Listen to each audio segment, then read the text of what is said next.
이젠 두 번째 이제 대한항공. 이게 뭐냐면 낙폭과대주들 중에서 반등 자체를 가장 뒤늦게라도 따라온 애거든요.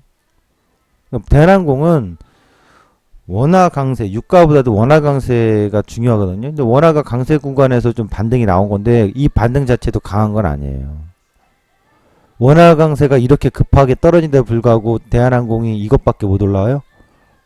훨씬 더 빨리 올라갔어야 되거든요. 훨씬 더 큰 폭으로 올라갔어야 되고요. 근데 좀 미진하게 올라가는 거라고 봐야 돼요. 어쨌든 미진하더라도 올라오는 거 맞습니다. 그래서 대한항공 같은 경우는 1차 지지값 3만원이 되는 거고 단기 지지가 1차 값이 이제 32,800원 또는 34,600원 정도의 상승 마디 값이 있는데 약한 편이라고 봐야 돼요. 기관이 근데 저 보이시죠? 들어오죠? 이렇게. 그러면 이걸 설명드립니다. 기관의 수급 중에서 보시면 2월 1일부터 4월 11일 날까지 현재 어제까지 매수가 강한 거 보시면 현대제철, 포스코, 현대중공업, SK이노베이션, OCI 그렇죠? 한국항공우주 같은 경우는 이 기관의 수급이 약한 편이에요. 블록들 때문에 이렇게 동시순매에서 강하게 들어와서 그렇죠. 그렇죠? SK이노베이션, OCI, 롯데케미칼, 현대건설, 동양, 대한항공, 하나테크윈, 대한유화, 풍산, 두산인프라코어, 포스코대우, 대우인터내셔널이죠. LS. 이 전부 다 낙폭과대주들 아닙니까? 그렇죠? 여기서 이제 SK이노베이션 같은 경우는 롯데케미칼 같은 경우는 낙폭과대가 아니라 지난해부터 끌고 올라왔던 종목들이 합니다만 동부하이텍, 넥센타이어, 두산중공업, LG플러스, 미래에셋증권, 한국타이어, 이수화학도 그렇고요. 대부분 다 낙폭과대주들이잖아요.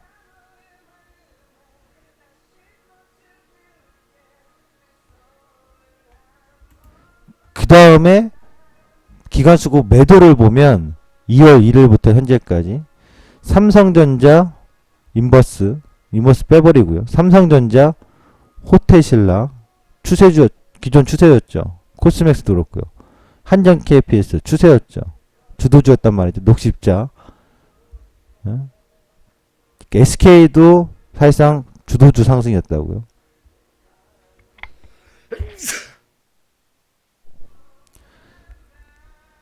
하나투어, 대상, CJCGV.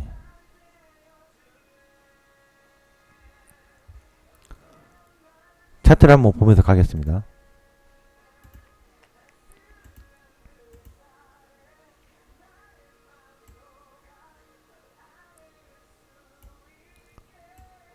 요소부터 이렇게 보면요.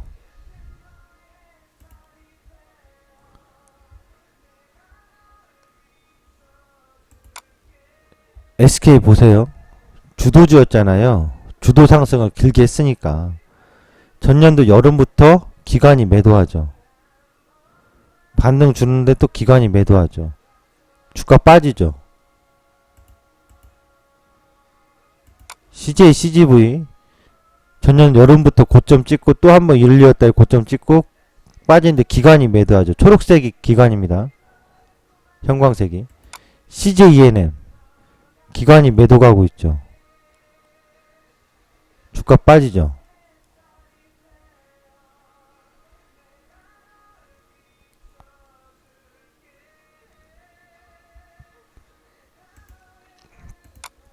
삼립식품 기관이 빠지고 기관이 빠질 때 매도 하락하죠.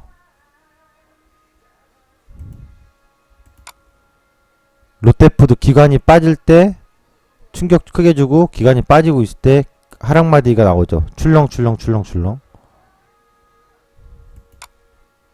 CJ 프레시웨이도 마찬가지고요. 한샘 기관이 올라가는 동안에는 버티는데 여기서부터 쌍봉 나오는 이 지점부터 기관 매도 나올 때 하락하고 있죠. 한세 실업. 기간이 빠지는 동안에 하락 나오고 있죠.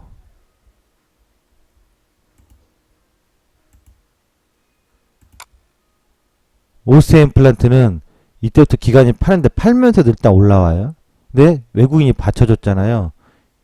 이 시점에서 외국인이 팔고 있죠. 기간을 사주고 있는데 여기서 아까 충돌이 나오니까 내렸다 올렸다 등락 주잖아요.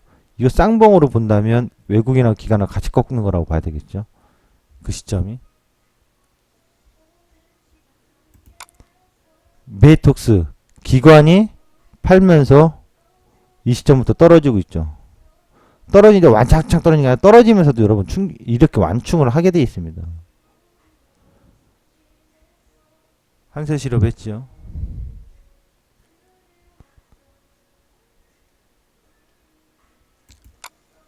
아모레퍼시픽 기관이 팔면서 출렁출렁 거립니다.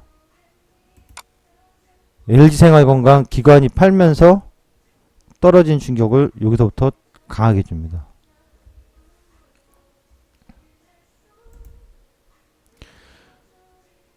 기존 상승의 주도주라고 했던 애들은 분명 매도예요.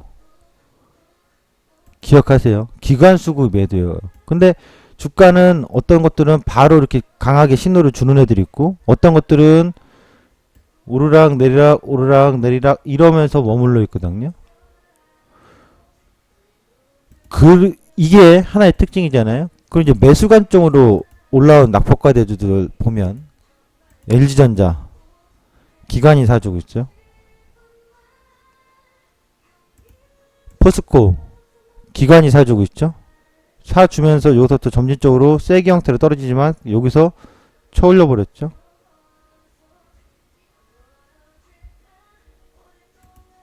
LS한전도 마찬가지. 기관이 사주면서 매수 반등이 나오고 있죠. 현대중공업도 기관이 좀 사주면서 매수 반등이 나오죠. 건설에서도 현대건설 사주면서 반등 나오잖아요. 요 정도까지만. 뭐 이제 두산도 볼까요? 두산도 그래요. 기관이 사주면서 매수 반등 나오잖아요. 제가 이것의 어떤 포인트를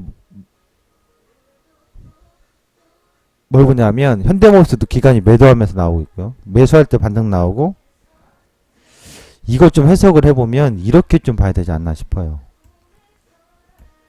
뭐냐면 시장은 여러분 손바뀜이 나오잖아요.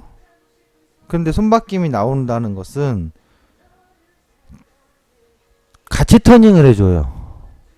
그러니까 주도주가 빠졌다가 눌림받고 튀어 올라올 때 아무리 양극화가 됐어도 그래요. 시장은 원래 과거 이렇게 양극화 현상이 없을 때는 전체 빠졌다가 같이 터닝 주고 누가 더 많이 올라갈래? 에? 누가 좀 천천히 좀 이렇게 따라갈래? 뭐 이런 약간 차이거든요. 근데 지금의 장세에서는 몇 년간 시장이 박스 있으면서 달라진 건 과거하고 다르게 순환매 이런 흐름이 아니라 양극화 상승이었다고요. 빠진 너무 기가 막히게 빠져요. 근데 빠지더라도요. 터닝 포인트는 거의 다 일치해요. 여기서 올라가는 것도 올라가면서도 이렇게 눌렀다가 올라가고 눌렀다 올라가잖아요. 이런 터닝 포인트들이 비슷하게 나와요. 근데 지금은 어떻게 해요?